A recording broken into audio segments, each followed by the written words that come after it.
I don't know about you, but I'm sick to death of this dual citizenship.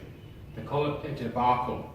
It's not a debacle, it is a criminal act which was created by the Labour Party and endorsed by the Liberal Party. Now, Malcolm Turnbull, being polite, he never had so much fun at our expense. Let's look at the dual citizenship, how it came to pass. There was referendums, there was 40 in a row. The last was 1988, but the one before that in 1984, when all the Labour Party were in line in the States. Bob Hawke, which now is a wonderful politician, the ABC are doing a big show on him. He should be in jail and charged with treason, fraud. He convinced the British Westminster Parliament and the Queen that a referendum had taken place, which it did, but he didn't tell him it failed, he told him it passed.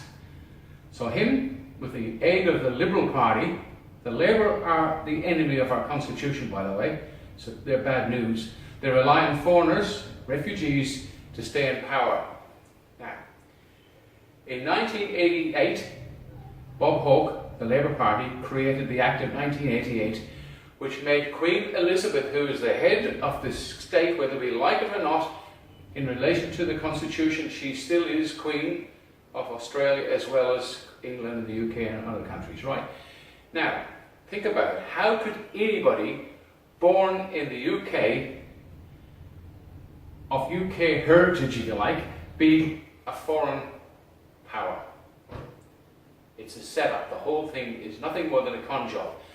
Gough Whitlam, another Labour Party, all QCs, by the way, all members of the Bar Association, created the Queen of Australia. That's the one you'll see on the $5 bill. Another con job. The whole thing is treasonous, plus other charges as well. It's a fraud.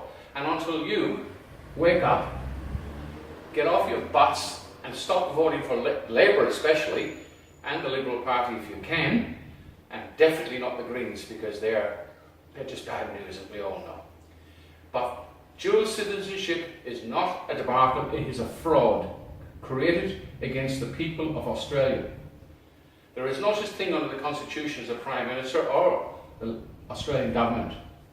It's the Parliament of the Commonwealth of Australia.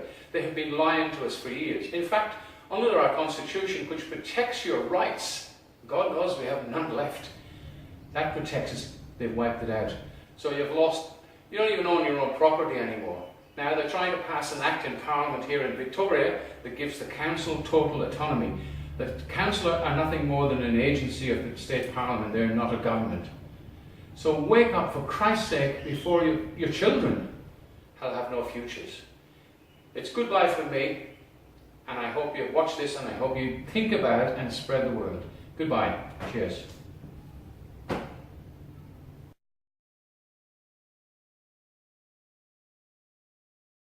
And Mr. Bob Hawke.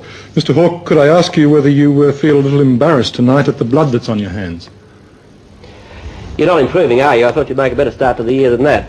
It's a ridiculous question. You know it's ridiculous. I have no blood on my hands. I was not involved in the discussions that Bill Hayden's fellow leaders had with him. I hope the standard of your questioning improves. Mr. Hawke, then how do you expect the electorate to believe that you were not party to the plotting that's been going on for the past fortnight? If it's a question, Mr. Carlton, of the electorate having to believe between your stupidity in such a question as that and my integrity, I have no doubt where their belief will fall. I have been in the public eye probably now for longer than just about any other figure. My integrity is recognised, and I'm telling you, and you can believe it or not in terms of whether you want to appear half smart as you look so bad at it. You can believe it or not. I'm telling you the facts. I was not involved in the discussions which Bill Hayden's fellow leaders had with him and which led to the decision that he made. Can you expect people to believe that you didn't know that that meeting was going to take place? I can expect people to believe that you are a damned impertinence, Mr. Carlton. I can expect them to believe that when I say something that I tell the truth. If you, for your perverted reasons, wish to try and suggest that something is the case when I say it is not, I had no knowledge of any meeting this morning.